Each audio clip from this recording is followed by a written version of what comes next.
Assalamualaikum warahmatullahi wabarakatuh. Salam SHMH Sinau Hukum Melek Hukum. Pemirsa SHMH sebangsa setanah air dimanapun Anda berada, tidak lupa saya mengucapkan terima kasih atas support, dukungan, atas ditontonnya video saya, subscribe dan juga komentar yang membangun channel Sinau Hukum Melek Hukum.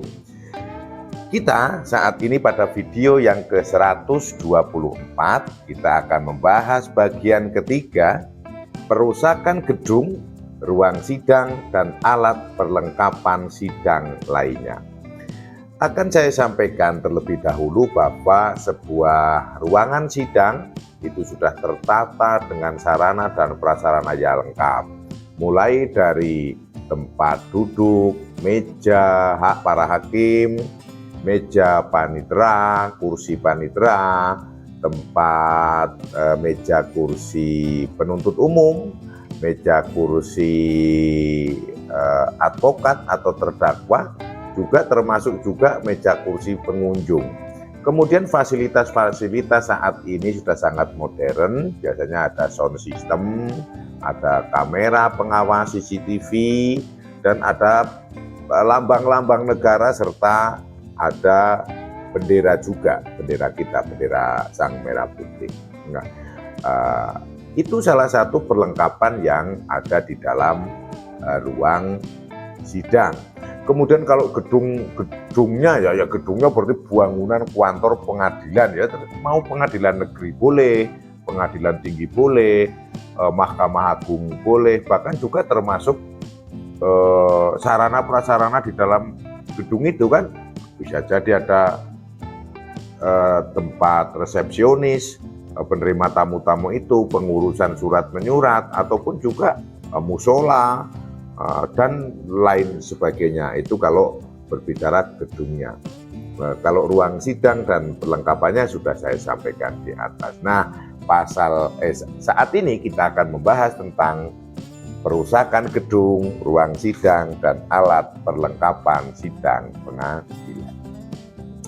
Pasal 293 KUHP baru ayat 1, setiap orang yang merusak gedung pengadilan, ruang sidang pengadilan, atau alat perlengkapan sidang pengadilan yang mengakibatkan hakim tidak dapat menyelenggarakan sidang pengadilan dipidana dengan pidana penjara paling lama 4 tahun. Nah, sudah berulang kali saya sampaikan di dalam ketentuan pidana ada delik formil dan delik materil. Nah, dalam hal ini yang ayat 1 pasal 293 adalah termasuk delik materil sebab ada unsur kata yang mengakibatkan hakim tidak dapat menyelenggarakan sidang pengadilan. Jadi setelah gedungnya itu rusak, alat perlengkapannya rusak, atau ruang sidang itu rusak, itu harus mengakibatkan hakim tidak dapat menyelenggarakan sidang pengadilan. Bagaimana kalau terjadi pengerusakan fasilitas di dalam ruangan atau perlengkapannya, namun hakim masih dapat menyelenggarakan sidang pengadilan? Tentunya tidak terkena dalam pasal 293 ayat 1 ini. Bisa dipahami untuk delik formil dan delik materil. Delik formil dihukum karena sudah melakukan tindak pidana sebagaimana unsur-unsur pasal yang ditulis, sedangkan delik materil adalah dihukumnya itu karena adanya akibat yang ditimbulkan dari tindak pidana. Ayat 2 pasal 293 KUHP baru. Jika tindak pidana sebagaimana dimaksud pada ayat 1 dilakukan pada saat sidang pengadilan sedang berlangsung yang menyebabkan sidang pengadilan tidak dapat dilanjutkan, dipidana dengan pidana penjara paling lama 5 tahun. Jadi yang ayat 1 belum ada sidang dirusak, maka tidak jadi sidang. Kalau yang ayat 2, sidang telah berjalan, sidang telah berlangsung, kemudian ribut bahasa saya untuk menjadikan ilustrasi pasal 293 ayat ribut, akhirnya banyak yang rusak, maka tidak bisa dilanjutkan sidangnya.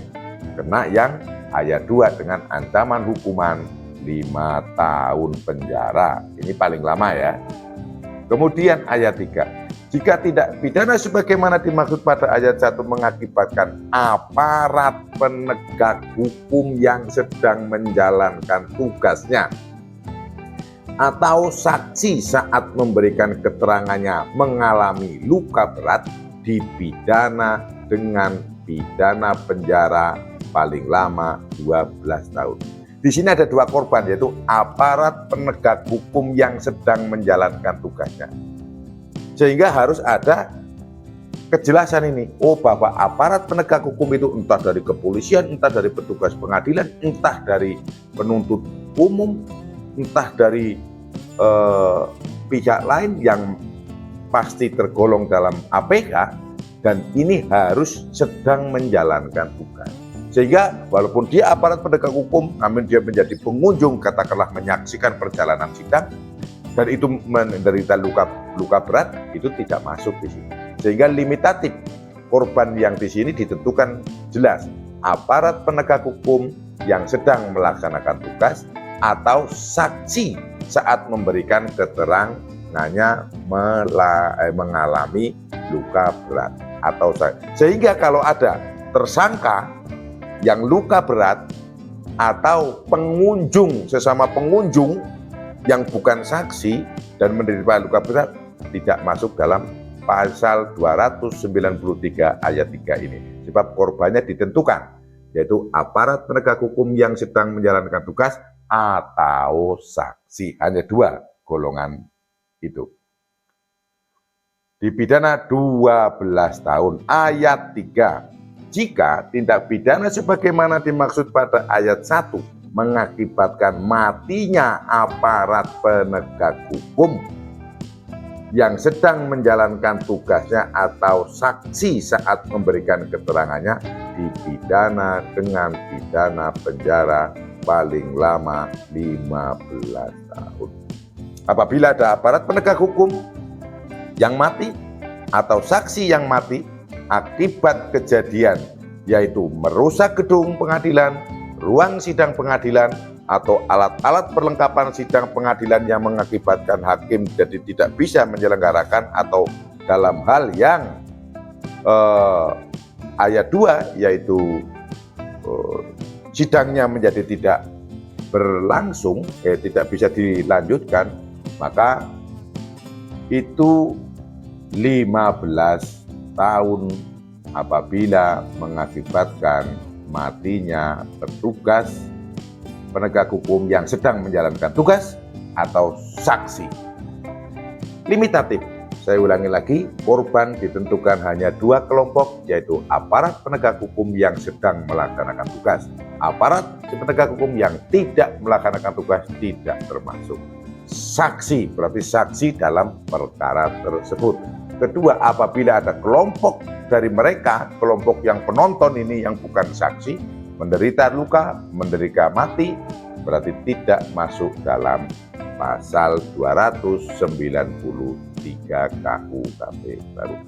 Pasal 293 KUHP baru ini sangat bagus menurut saya, sehingga marwah dari sebuah sistem peradilan, khususnya di dalam marwah sidang pengadilan ataupun alat-alatnya termasuk gedungnya, itu betul-betul terjaga.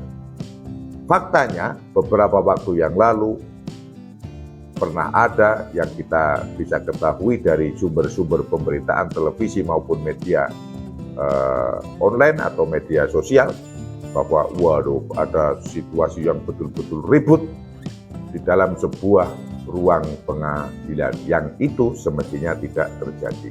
Bahkan ada beberapa hal yang terjadi perusakan di sarana prasarana gedung pengadilan. Nah, dengan adanya kejadian itu, mungkin karena itu sudah terjadi beberapa waktu yang lalu, sedangkan Undang-Undang Nomor 1 tahun 2023 disahkan juga pada tahun 2023 mencantumkan pasal 293 ini, dan ini benar-benar baik untuk dapat menciptakan ketenangan.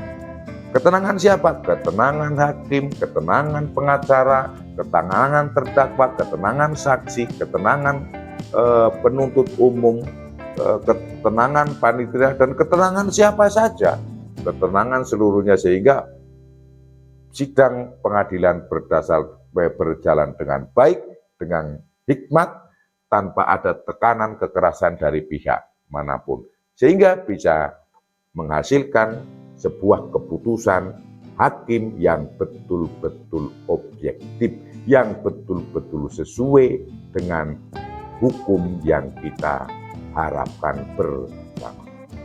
Penonton SHMH yang saya cintai, itu yang bisa saya sampaikan terkait pasal 293 KUHP baru.